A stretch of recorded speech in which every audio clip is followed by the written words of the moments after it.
The doctor ignored the black nurse's warning, until the Mafia boss's son stopped breathing.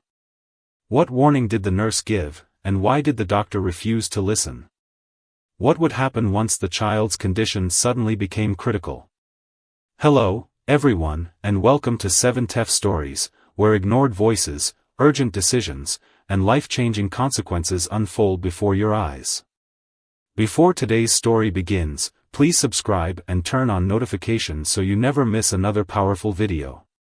Thank you for every moment you spend watching, commenting, and supporting our channel. Your encouragement helps this community grow and allows these stories to reach people everywhere. Tell us in the comments where in the world you are watching from and what time it is there right now. We deeply appreciate every member of our global audience. Now, take a breath, stay close, and let us step into the intense opening moments of today's story. The first person to notice the boy was dying was the one everyone in the room had been trained to ignore. Naomi Brooks saw it before the monitor screamed, before the doctor looked up from his tablet, before the two men in black suits outside the glass door shifted their weight and understood that something had gone terribly wrong. It was not dramatic at first. That was the terrifying part. Caleb Romano did not thrash. He did not cry out. He simply lay too still beneath the thin white hospital blanket, his small chest rising in shallow little pulls that looked more like habit than breathing. The VIP suite at St. Bartholomew Medical Center was quiet enough to hear the soft hiss of oxygen, the steady pulse of machines, the distant roll of a cart somewhere down the polished hallway. Everything looked expensive, controlled, safe. The walls were warm beige. The floor shined like wet stone. A silver tray of untouched apple juice sat beside the bed. But Naomi had spent 12 years watching children fool machines and frighten adults. She knew when silence was not peace. She stepped closer, her sneakers soundless against the floor, and watched Caleb's lips. There it was, faint but real, a bluish shadow touching the edges of his mouth. His fingers, curled around the blanket, had gone pale at the tips. A thin shine of sweat gathered near his hairline, though the room was cool enough to raise goosebumps on Naomi's arms. Dr. Preston Caldwell stood near the window, one hand in the pocket of his white coat, explaining something to a young resident with the smooth confidence of a man who had never learned to doubt himself. Naomi turned toward him. "Doctor," she said carefully, keeping her voice low. "His breathing has changed." Caldwell did not turn around. "He's sedated, Nurse Brooks." Naomi looked back at Caleb. The boy's eyelashes trembled. His throat pulled inward slightly with each breath, a small hollowing at the base of his neck that made her stomach tighten. She had seen that motion before. She had seen what came after it when people waited too long. "This isn't normal sedation," she said. "His airway is narrowing." Now Caldwell looked over his shoulder, not at Caleb, but at her. His smile was thin, polished, almost bored. "Let's not alarm the room." The resident lowered her eyes. One of the guards outside glanced in through the glass. Naomi felt the old familiar heat rise in her chest, the one that came when someone rapped disrespect in calm language and expected her to swallow it. But Caleb's fingers twitched against the blanket, searching weakly for something to hold. Naomi moved to the bedside and slipped her hand into his. His skin was cold. Too cold. His eyes opened halfway, dark and frightened beneath heavy lids. "I can't," he whispered. The words barely reached the air. Naomi leaned closer. "You can't what, baby?" Caleb's throat worked, but no sound came out. Behind her, Caldwell sighed as if she had interrupted a meeting instead of warning him about a child. Naomi straightened, her hand still holding Caleb's, and this time her voice cut cleanly through the room. "He's not sleeping. He's shutting down." For 1 second, no one moved. Then the monitor changed its rhythm. The new rhythm was not loud at first, only a small uneven break in the steady electronic beeping, but to Naomi it sounded like a door closing somewhere deep inside the room. Dr. Caldwell finally turned fully toward the bed. Irritation crossing his face before concern had time to replace it. "Increase his oxygen by 1 liter," he said, as if the order alone could prove he was still in control. Naomi did not move toward the wall valve. She was watching Caleb's neck, the way each breath pulled harder than the last, the way his eyes had begun to lose focus. "He needs an airway assessment now," she said. The resident looked between them, frozen with a clipboard pressed against her chest. Caldwell's jaw tightened. "Nurse Brooks, I gave you an instruction." Naomi heard the warning under his words. She heard her job, her reputation, and her future hanging from every syllable. In most rooms, she would have stepped back just long enough to document her concern and protect herself. But this was not most rooms. This was an 8-year-old boy with cold fingers wrapped around hers, trying to breathe through a throat that was closing by inches. "And I am telling you, oxygen will not fix a narrowing airway," Naomi said. Her voice stayed calm, but something in it made the resident look up. Caldwell walked toward her slowly, his white coat swinging around his knees, his polished shoes silent on the glossy floor. He was tall, silver-haired, handsome in the way hospital donors trusted instantly. His picture hung in the main lobby beside awards, charity plaques, and smiling photographs with governors. Naomi knew men like him. They did not raise their voices. They made other people feel small by lowering theirs. "You are making assumptions outside your scope," he said. "This child has been evaluated." Naomi glanced at the medication line, then at Caleb's flushed cheeks, then at the small red mark spreading near the adhesive on his arm. Her mind connected each detail with the cold clarity that came only in emergencies. "He started declining after the new medication," she said. "His skin is changing. His breathing is changing. His voice is almost gone. This is not anxiety." The room seemed to tighten around the words. Outside the glass wall, one of Vincent Romano's men stepped closer, his hand touching the earpiece at his jaw. The other guard had stopped pretending not to listen. Caldwell saw them watching, and that changed his expression more than Caleb's breathing had.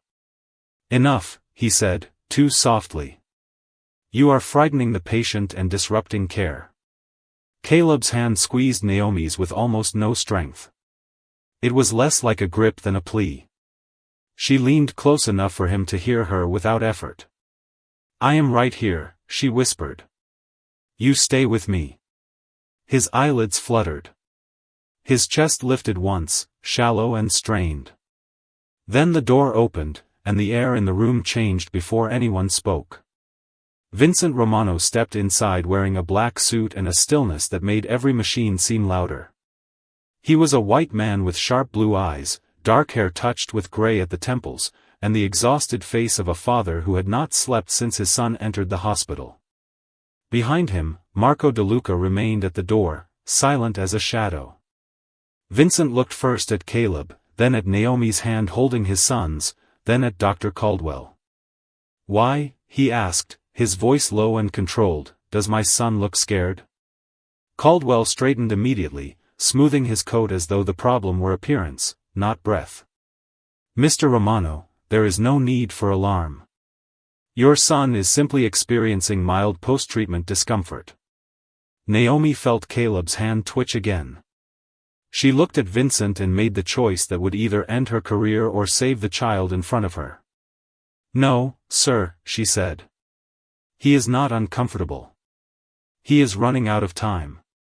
The suite went silent, and for the first time since Naomi had entered that room, every person in it looked at her. Caldwell stared at Naomi as if she had forgotten her place, but Vincent Romano did not look away from her. That was the first thing she noticed. Powerful men usually looked through nurses, especially nurses like her, women who knew how to move quietly through expensive rooms without disturbing the pride of the people inside them. Vincent looked directly at her, and there was no warmth in his eyes, only a terrible focus. "Explain," he said. One word, quiet enough that it made the room feel smaller. Naomi could feel Dr. Caldwell beside her, radiating anger beneath his polished calm. She could feel the young resident watching, desperate for someone else to decide what was true. She could feel Marco DeLuca at the door, still as stone. But she kept her attention on Caleb, because the child was the only reason any of them mattered. His lips are turning blue at the edges, Naomi said. His hands are cold. His throat is pulling in when he breathes. His voice was almost gone when he tried to speak. That means the problem is not fear. It is airflow. Caldwell gave a short, humorless laugh. Mr. Romano, with respect, Nurse Brooks is describing common post-sedation responses in dramatic language. Naomi did not flinch, though every word landed exactly where he intended. Nurse Brooks. Not Naomi. Not the woman who had caught 3 medication errors that month before they reached a patient. Not the nurse who had worked 12 years in pediatric emergency care, night shifts, double shifts, snowstorms, holiday weekends, and mornings when her feet hurt so badly she had to sit in her car for 10 minutes before driving home. Just Nurse Brooks, said like a smaller title, like a reminder that she was supposed to speak only after being invited. It had been that way since her first week at St. Bartholomew. Families smiled past her toward the doctor. Residents repeated her observations 10 minutes later and received praise for them. A board member once called her sweetheart while she was adjusting his granddaughter's medication pump. Naomi had learned to answer with calm hands and clean facts. She had learned that dignity sometimes meant keeping your voice steady when someone else tried to make it shake. But Caleb's breathing was getting worse. She saw it in the rhythm of his chest, in the panic beginning to cloud his eyes. I am not being dramatic, she said. I am being specific. The words changed the air. Vincent's eyes narrowed, not with anger at her, but with attention. Caldwell stepped closer. You are out of line. Naomi finally turned to him. Then prove me wrong at the bedside. Check his airway.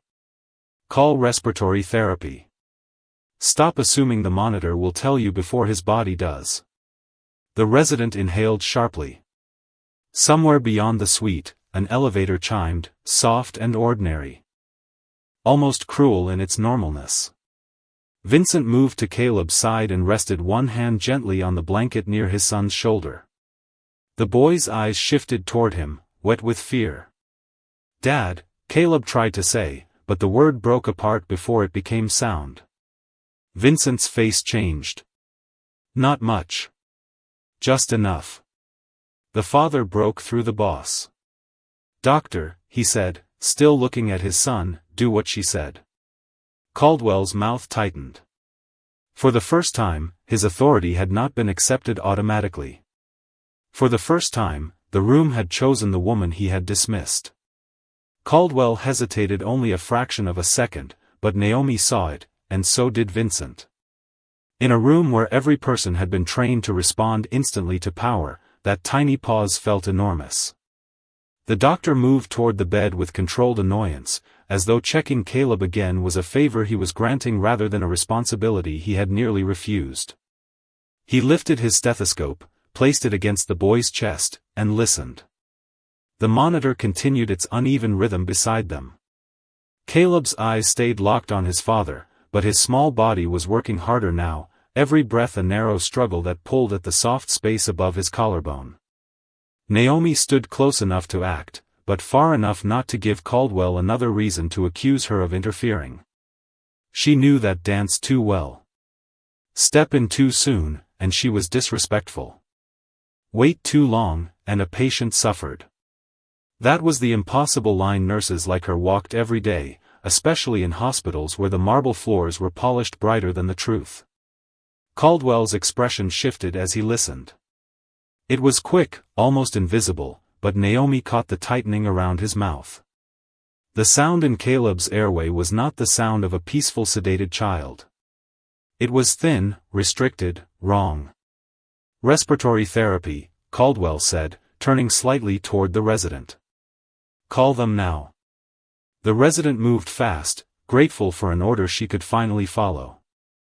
Naomi reached for the emergency cart near the wall. Caldwell snapped his eyes toward her. "I did not tell you to touch that." Naomi kept her hand on the cart handle. "You will need it." "Closer." His face hardened, but before he could speak, Vincent's voice cut between them. "Let her move it." No one argued after that. The cart rolled across the floor with a soft metallic rattle that seemed far too gentle for the fear gathering in the suite. Outside the glass, Marco spoke quietly into his phone, his eyes never leaving Caleb. 2 more hospital staff members appeared in the hallway, then stopped when they saw Vincent standing beside the bed, one hand on his son's shoulder, his face carved into something colder than anger. Naomi could feel the whole hospital turning toward this room. The VIP wing, the private elevator, the donor plaques, the quiet promises made to wealthy families, all of it had led to this one terrible truth: money could buy privacy, but it could not buy breath. Caleb's eyelids fluttered again. "Stay awake for me," Naomi said softly. "Look at your dad." The boy tried. His eyes moved, unfocused, toward Vincent. Something in the Mafia boss's posture broke for a heartbeat. He leaned closer, his voice low enough that only Caleb and Naomi could hear. "I am here, son. I am right here." Naomi saw the tremor in his hand then, slight but real, resting on the blanket. Not the tremor of fear for himself. The tremor of a father realizing there were doors even his name could not open fast enough. Caldwell reached for Caleb's wrist, checking his pulse, and for the first time his confidence looked performed instead of natural. "Prepare for possible intervention," he said. Naomi had already prepared. The supplies were lined within reach, the oxygen adjusted, the call made, the pathway cleared. She had done it without applause, without permission, without waiting for the room to believe her. Vincent looked at the organized cart, then at Naomi, and something unspoken passed across his face. He understood now. She had not been challenging authority. She had been racing time. Naomi had learned to trust the small signs because small signs were often all children had left before adults finally listened. 12 years earlier, she had been a new pediatric emergency nurse on the south side of Chicago, working overnight shifts under fluorescent lights that made everyone look tired and older than they were. Back then she still believed that if she spoke clearly enough, if she brought the right numbers, if she pointed to the right symptoms, the people above her would always do the right thing. That belief had not survived her first year. She remembered a little boy named Marcus, 7 years old, sneakers still muddy from a playground, sitting upright on a stretcher and whispering that his chest felt tight. Naomi had told the doctor something was wrong. She had said his color was changing. She had said his voice sounded weak. The doctor had called it panic. By the time the room understood she had been right, Marcus had already been rushed into a crisis no child should have faced. He survived, but the look in his mother's eyes stayed with Naomi forever. It was the look of someone realizing the truth had been in the room the whole time, wearing scrubs, standing quietly, being ignored. Since then, Naomi had made herself a promise. She would rather be called difficult than be silent. She would rather lose a job than lose the moment when speaking could still matter. That promise now stood beside Caleb Romano's bed, breathing through Naomi's steady hands while the room around her struggled to catch up. Respiratory therapy arrived with a rolling case and a focused woman in blue scrubs named Angela Price. Angela took one look at Naomi, then at the cart, then at Caleb. "What have we got?" she asked. Caldwell opened his mouth, but Naomi answered first. "Rapid airway changes after a new medication. Voice almost gone. Increasing effort. Possible reaction progressing fast." Angela did not question her. That alone felt like a hand on Naomi's shoulder. "Good catch," Angela said, already moving. The words were quiet, professional, and almost invisible to everyone else, but Naomi felt them deeply. Caldwell heard them too. His face tightened. I am the attending physician, he said. All updates go through me. Angela paused just long enough to look at him. Then update faster. The room went still again. Not because the words were rude. They were not. They were simply true, and truth had a way of sounding disrespectful to people who were used to being protected from it. Vincent noticed. His eyes moved from Angela to Naomi, then back to Caldwell, measuring every silence, every delay, every ounce of pride standing between his son and help. Caleb's breathing grew thinner. The monitor gave another sharp warning, louder this time. Naomi leaned close to him, keeping her voice warm, almost like a song. Caleb, listen to me. Try to take the smallest breath you can. Do not fight it. Just stay with my voice. His eyes found hers for half a second. In that half second, he was no longer the son of a feared man, no longer a VIP patient behind a private glass wall. He was just a child asking someone not to leave him alone inside his fear. Naomi squeezed his hand gently. That is it, she whispered. I see you. Vincent heard her. Something in his face shifted again, something deeper than gratitude and sharper than fear. He had spent his life making rooms obey him. Naomi was doing something harder. She was making one terrified child believe he was still safe. Angela Price worked quickly beside the bed, her hands moving with the calm precision of someone who understood that panic wasted oxygen too. Naomi stayed near Caleb's shoulder, keeping her voice low, counting with him in small breaths, watching every change in his face. Caldwell stood close enough to appear in control, but not close enough to be useful. His eyes kept moving to Vincent, then to the resident, then to the hallway where more staff had begun gathering behind the glass. For a man who had built his career on being admired, the room had become a mirror he did not want to face. This is under control, he said, though no one had asked. Angela adjusted the mask over Caleb's face and looked at the numbers on the monitor. His effort is still increasing. Naomi saw the same thing. The boy's chest was moving, but the work was too hard, too uneven. His small hand, still inside hers, had gone limp with exhaustion. He is tiring, Naomi said. Caldwell turned sharply. Do not narrate the room. Naomi looked at him, and this time there was no anger in her expression. Only disappointment. I am not narrating. I am warning you. Vincent's head lifted at that word. Warning. It hung in the air with the weight of everything that had already been dismissed. Caldwell stepped toward the door and waved to someone in the hallway. Nurse Supervisor Linda Hayes appeared a moment later, her face pale beneath carefully applied makeup, her badge swinging against her navy blazer. She took in the scene quickly, the boss by the bed, the child struggling, the attending physician embarrassed, Naomi Brooks standing where she was not supposed to stand. Naomi, Linda said in a tight whisper, step outside with me. Naomi did not move. Not while he is unstable. Linda's eyes widened, more afraid of the politics than the patient. This is Dr. Caldwell's room. Naomi's voice stayed quiet. No. This is Caleb's room. The words landed harder than if she had shouted. Even Angela paused for half a second. Vincent looked at Naomi again, and something like respect began to sharpen behind his fear. Caldwell seized on the moment. Mr. Romano, this is exactly what I mean. She is emotional, insubordinate, and creating confusion during a delicate situation. Naomi felt the old trap closing around her. Emotional. Difficult. Insubordinate. Words used like clean white gloves to push women like her away from the truth they had spoken too clearly. But Caleb made a small sound beneath the oxygen mask, weak and frightened, and the trap lost its power. Naomi leaned closer to him. I am still here, Caleb.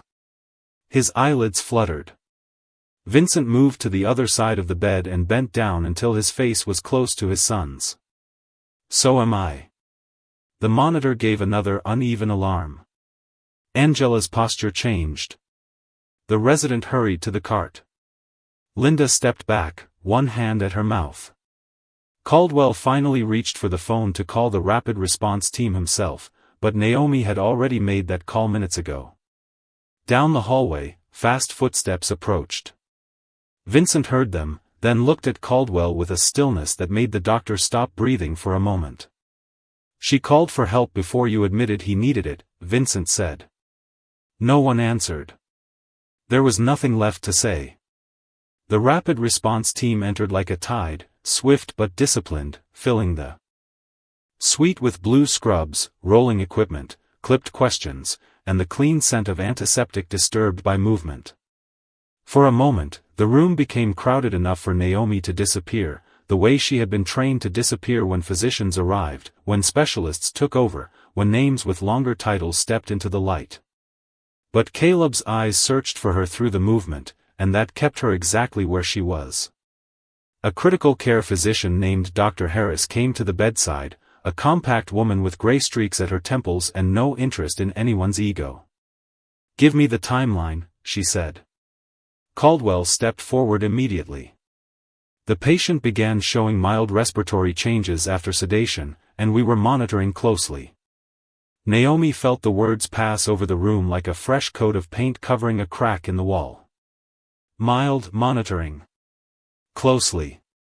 3 careful words trying to bury every minute he had wasted. Dr. Harris looked at the monitor, then at Caleb, then at the supplies already set out near Naomi's side of the bed. "Who prepared all this?" For one sharp second, no one answered. Angela nodded toward Naomi. "She did." Dr. Harris turned. "Timeline, nurse." Caldwell's face tightened. Linda Hayes looked as if she wanted the floor to open beneath her. Naomi spoke without looking at either of them. New medication was started approximately 20 minutes before the first visible change. Around 10 minutes later, he became quieter than his baseline, lips dusky at the edges, fingers cool, mild sweating, throat pulling with breaths. He whispered that he could not get air. "I notified Dr. Caldwell twice and requested airway assessment and respiratory support." Rapid response was called when his work of breathing increased and his voice weakened further. Every sentence was clean. No accusation. No emotion added. That made it worse for Caldwell, because facts did not tremble. Dr. Harris listened, eyes steady. "Good report." Then she turned to Caldwell. "Why was I not called sooner?" The question was quiet, but the room felt it like thunder under the floor. Caldwell opened his mouth, then closed it. Vincent Romano watched him from the opposite side of the bed, one hand still near Caleb, the other curled loosely at his side. He did not threaten. He did not raise his voice. He did not need to. His silence had become sharper than anger. Caleb's breathing suddenly hitched. His small shoulders tightened, then sagged with exhaustion. The monitor alarm rose, no longer uneven, no longer uncertain. It was bright and urgent now, cutting through every excuse in the room. Dr. Harris moved closer. Angela adjusted the support. The resident handed over supplies with shaking hands. Naomi leaned near Caleb's ear, calm even as her heart pounded. "Caleb, stay with us. Listen to my voice. Your dad is right here."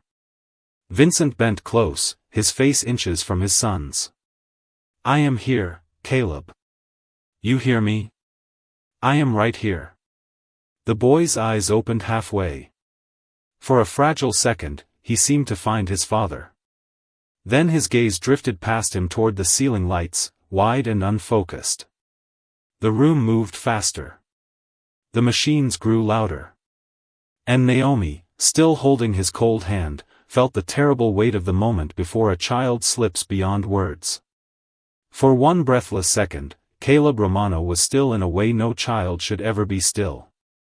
The room did not explode into chaos. It sharpened. Dr. Harris raised her hand and every moving body seemed to understand where to go.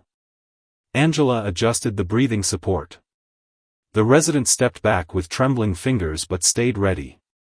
Linda Hayes stood frozen near the wall, her face pale, finally seeing what Naomi had seen before anyone wanted to believe it.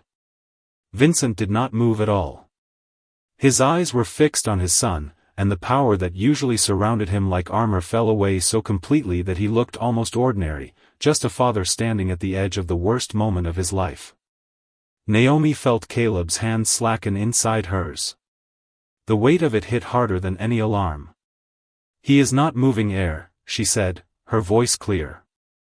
Dr. Harris answered instantly. "I see it." There was no argument now. No polished correction. No warning about tone. The room had passed beyond pride and into truth. Caldwell stood near the foot of the bed, one step too far from the crisis he had insisted was under control. Naomi saw him try to gather himself, saw his eyes flick toward Vincent, then toward Dr. Harris, searching for a place to put his authority. There was none left. Authority belonged to whoever served the child best, and in that moment, it did not belong to him.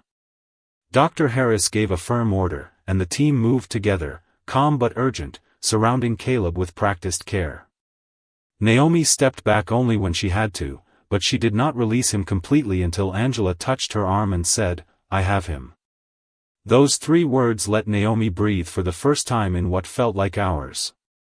She moved to the side of the bed, close enough for Caleb to hear if hearing was still possible. "Caleb, your father is here," she said softly. "You are not alone." Vincent flinched at that, barely, but enough for Naomi to see. Not because the words were wrong. Because they were the only thing he could still give his son. He leaned closer, his voice rougher now, stripped of all command. "I am here, buddy. Stay with me." The monitor screamed, then steadied into a pattern no one trusted yet. The team worked with quiet speed, checking, adjusting, supporting, responding. Naomi watched every motion, not because she doubted them, but because she could not stop caring. Her mind tracked the minutes, the medication, the first warning, the second warning, the delay, the moment Caldwell had called her dramatic while Caleb was slipping away in plain sight. Across the bed, Dr. Harris looked at Angela. Angela nodded once. Something was working. A small change first. Then another. Caleb's chest lifted with help, shallow but real. The bluish shadow near his lips began to ease. The room did not celebrate. No one dared. They watched the child the way people watch a match flame in a storm. Vincent's hand found the edge of the mattress. His knuckles whitened against the sheet. Naomi saw his mouth move without sound, some private prayer from a man who had probably not prayed in years. Then Caleb's eyelids fluttered. The smallest sound came from beneath the mask, fragile, frightened, alive. Vincent bent over him as if the whole world had narrowed to that one sound. Naomi closed her eyes for half a second. Not in relief yet. In gratitude that truth had arrived before silence became permanent. When she opened them, Caldwell was staring at the floor. Caleb's first breath after the worst of it did not sound like victory. It sounded small, uneven, and fragile, the kind of breath that made every adult in the room afraid to move too quickly. Dr. Harris stayed at the bedside, watching the monitor with the careful patience of someone who did not trust a recovery until it proved itself more than once. Angela Price adjusted the equipment with gentle hands, her eyes moving between the numbers and the boy's face. Naomi stood near the wall now, because there were enough people around Caleb and because she knew how easily a nurse could be accused of staying too close to a moment that was no longer hers. But her eyes never left him. She counted each rise of his chest. 1, 2, 3. The color was returning slowly around his mouth. His fingers twitched against the sheet. Vincent noticed before anyone said a word. He bent closer, his voice barely holding together. "Caleb." The boy's eyelids fluttered again. His eyes opened only a sliver, heavy and confused, but they found the shape of his father beside him. "Dad," he whispered beneath the mask. It was almost nothing. A breath wearing the shape of a word. But it changed the room. Vincent lowered his head for a moment, one hand covering his son's small fingers, and the man everyone feared became completely silent before the sound of his child still being alive. No one interrupted that silence. Even the machines seemed less cruel.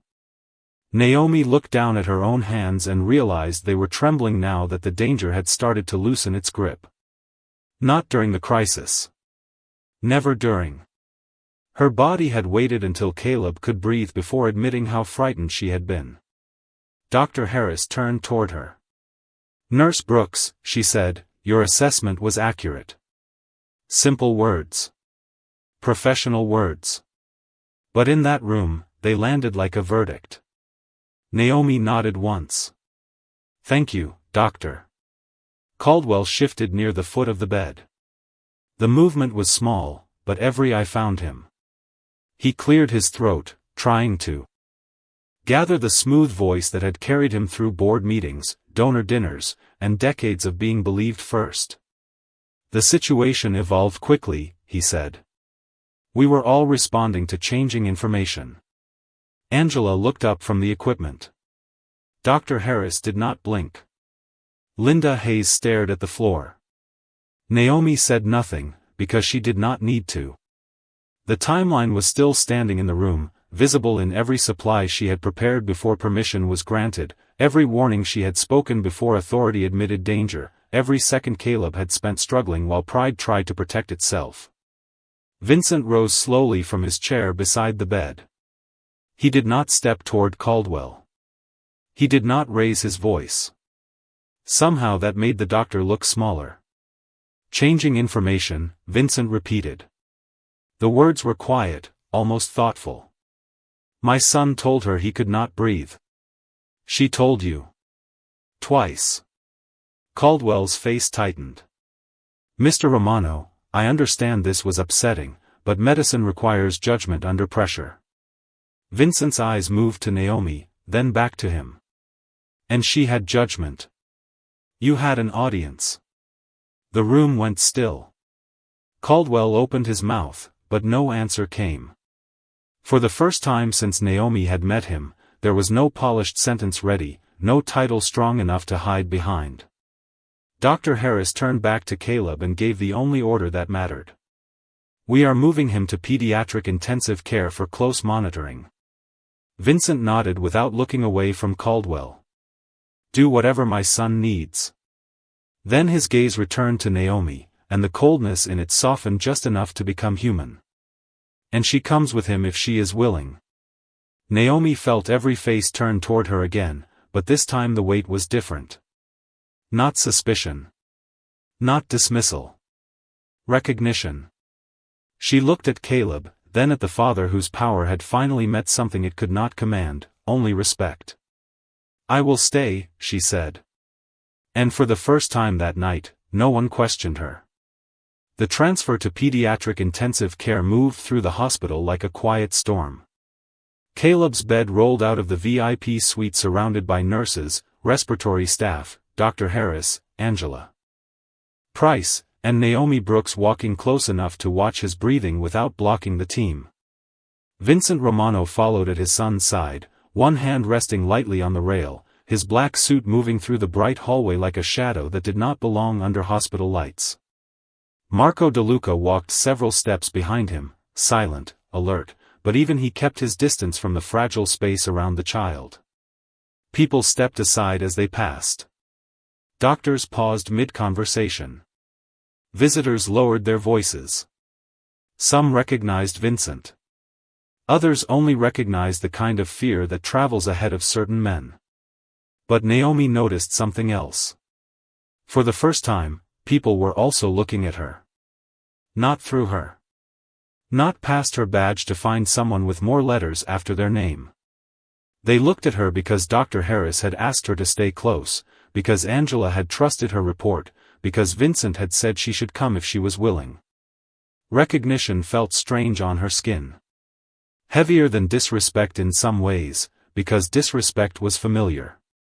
She knew how to survive being dismissed. She was not sure yet how to stand inside being believed. The elevator doors opened to the pediatric intensive care floor, and the air changed. It was quieter there, softer, guarded by dim lights and careful footsteps. The rooms were smaller than the VIP suite but more honest. No marble. No donor artwork. Just monitors, clean blankets, tired parents, and the sacred hush of people fighting for children 1 hour at a time. Caleb was settled into a glass-walled room near the nurse's station, where every breath, every number, every shift in color could be seen. Dr. Harris gave instructions in a low, steady voice. Angela adjusted the support one final time and nodded when Caleb's chest rose more evenly. Naomi stood near the foot of the bed, hands folded, eyes moving between the monitor and the boy's face. He looked smaller now without the grand private room around him. Just 8 years old. Dark hair damp at the temples. One sock slipping halfway off his foot. Vincent noticed it too. He reached down and gently pulled the sock back into place with fingers that had probably signed dangerous deals, commanded loyal men, and opened doors most people could not even approach. Yet in that moment, all they could do was fix a child's sock. Naomi looked away to give him privacy. "Nurse Brooks." Vincent's voice was quiet. She turned. He stood beside the bed, his face still pale beneath the controlled mask he was trying to rebuild. "You said he was running out of time." Naomi nodded. "Yes, sir. And you knew before the machines made it obvious." "I knew what his body was saying before the numbers caught up." Vincent looked back at Caleb. The boy was resting now, not peacefully yet, but safely enough for the room to breathe again. Dr. Caldwell did not hear it. Naomi chose her words carefully. "He heard me." That was not the same as listening. Vincent absorbed that in silence. Outside the room, Linda Hayes appeared near the nurse's station, speaking quickly with the hospital director, Elaine Whitmore, a woman in a gray suit whose calm face had the strained look of someone who had been pulled from an important dinner into a larger emergency. Caldwell stood beside them, his white coat still spotless, his pride less so. His eyes found Naomi through the glass, and for once, she did not lower hers. Vincent saw that too. "Come with me," he said. Naomi looked at Caleb. "I should stay near him." "You will," Vincent said.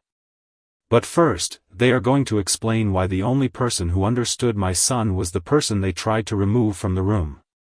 The hallway outside went quiet as he stepped toward the director. Naomi followed, not because a powerful man had ordered her to, but because the truth had finally been invited to speak.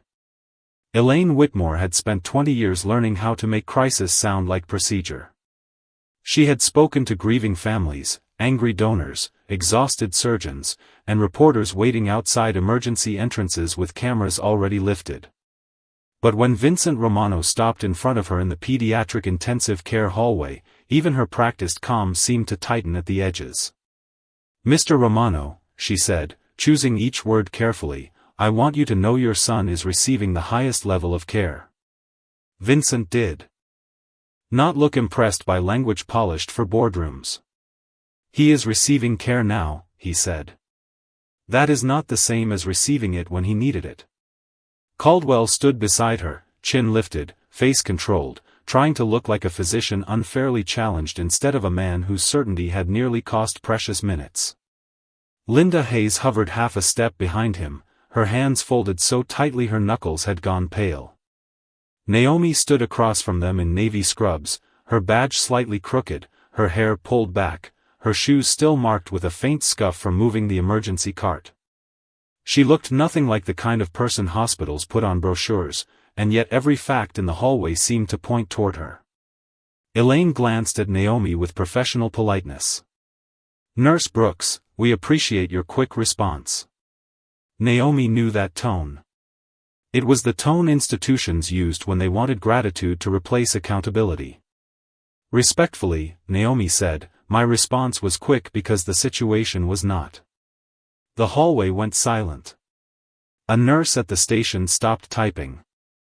A respiratory technician looked down at his clipboard and pretended not to hear.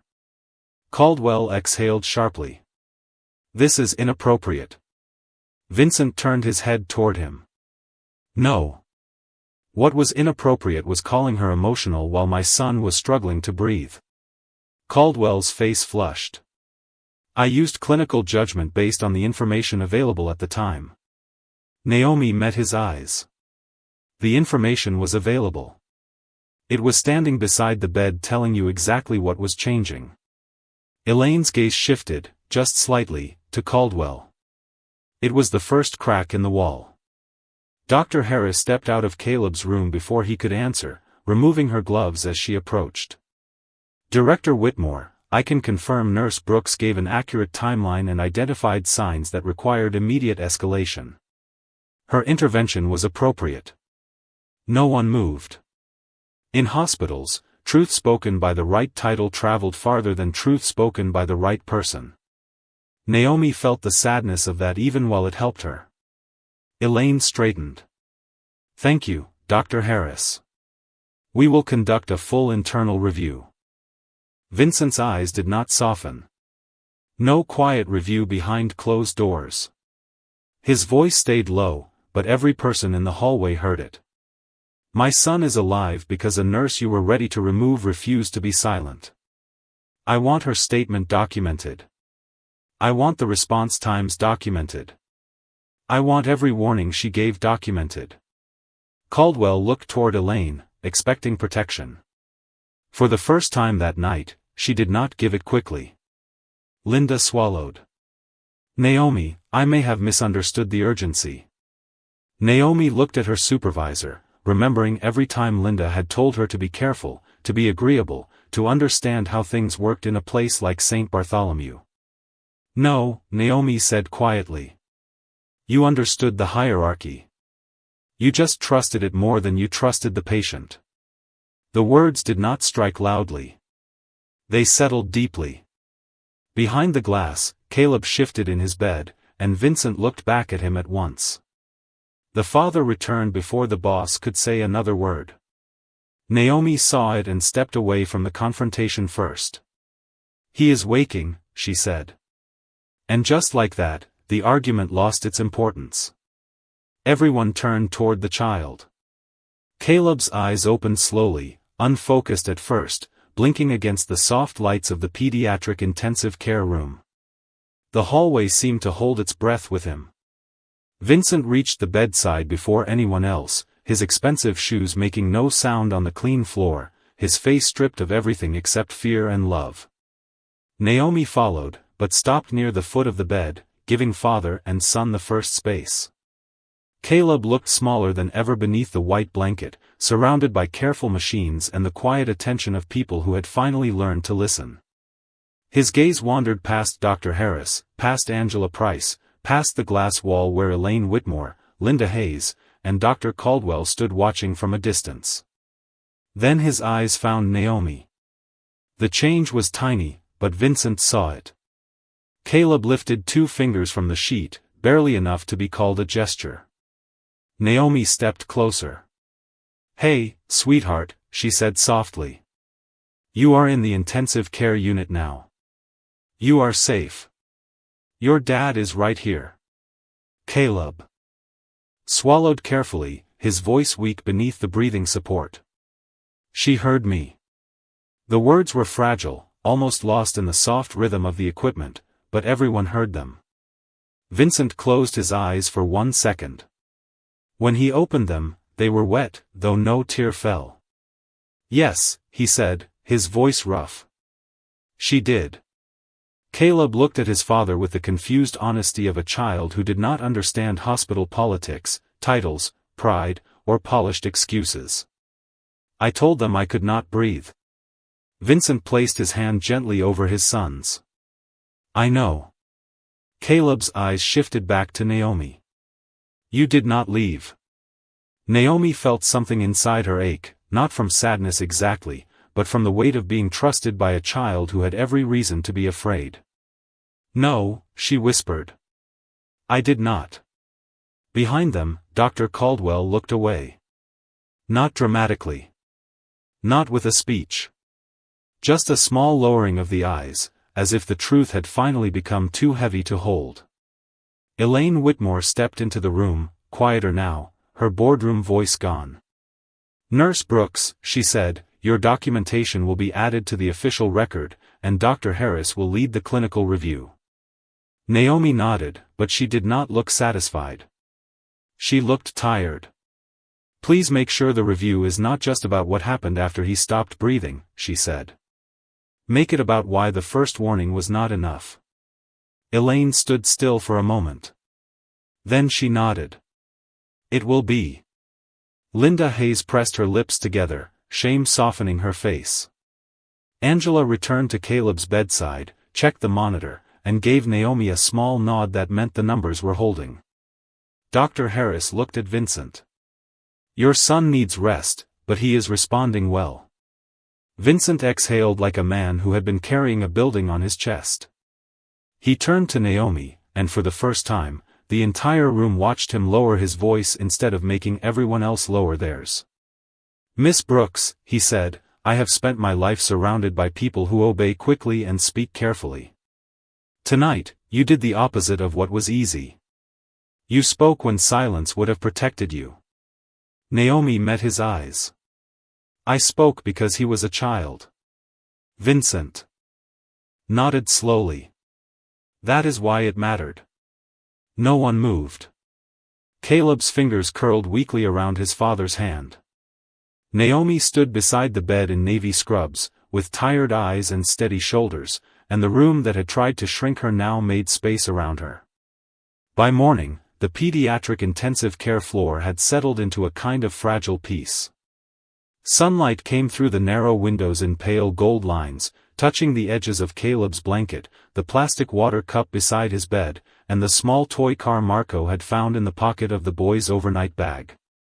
Caleb was asleep now, breathing more evenly, one hand resting outside the sheet where Vincent could see it. His father had not left the chair beside him. The black suit was wrinkled, his eyes were red with exhaustion, and the cold authority he carried everywhere had gone quiet under the weight of relief. Naomi stood at the monitor, checking the numbers one more time before her shift ended.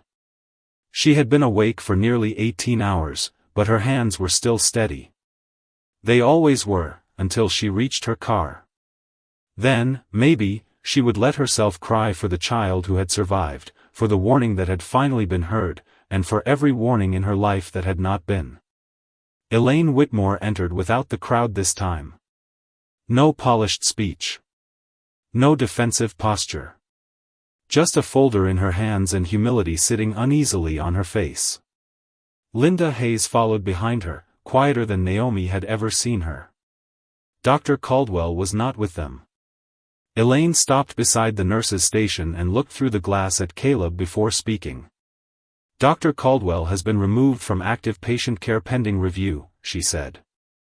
"Dr. Harris has filed her report. So has respiratory therapy. Your timeline is part of the official record." Naomi nodded. "Thank you." Linda stepped forward, her voice low. "Naomi, I owe you an apology." For years, apologies in hospitals had sounded to Naomi like doors closing softly after damage was already done. But this one trembled. That made it different. "I should have trusted your assessment," Linda continued. "I should have protected your voice instead of protecting the chain of command." Naomi looked at her for a long moment. "Next time, protect the patient first." Linda lowered her eyes. "I will." Behind them, Vincent stood from Caleb's bedside and stepped into the hallway. Everyone straightened, but he did not look at them first. He looked at Naomi. "My son asked for you when he woke up," he said. Naomi's face softened. "He is a brave little boy. He is alive because you were braver than the room allowed you to be." The words landed gently, but they carried farther than any order he had given that night. Elaine opened the folder. Nurse Brooks, St. Bartholomew would like to formally offer you a position on the Pediatric Rapid Response Committee. Paid leadership hours. Full authority to escalate critical concerns without administrative delay. Naomi stared at her, not because she did not understand, but because part of her had waited years to hear a hospital say that listening to nurses was not a favor. It was policy. Vincent glanced through the glass at Caleb, then back at her. And I am funding the training program, he said. In my son's name. Every nurse on this floor will have the power to be heard before it is too late. Naomi felt the hallway blur for half a second. She blinked once, lifted her chin, and stood inside the respect she had earned long before anyone gave it to her. Then make sure it helps the nurses no one notices, she said. Vincent nodded. Especially them. Caleb stirred behind the glass, and Naomi turned toward him before anyone else did. The boy opened his eyes, found her, and gave the smallest sleepy smile. No applause followed. No grand speech was needed. Just a child breathing, a father humbled, and a nurse finally seen. And that morning, St. Bartholomew learned that dignity does not need permission to enter a room. Sometimes, it arrives quietly, wearing scrubs, speaking the truth, and refusing to leave.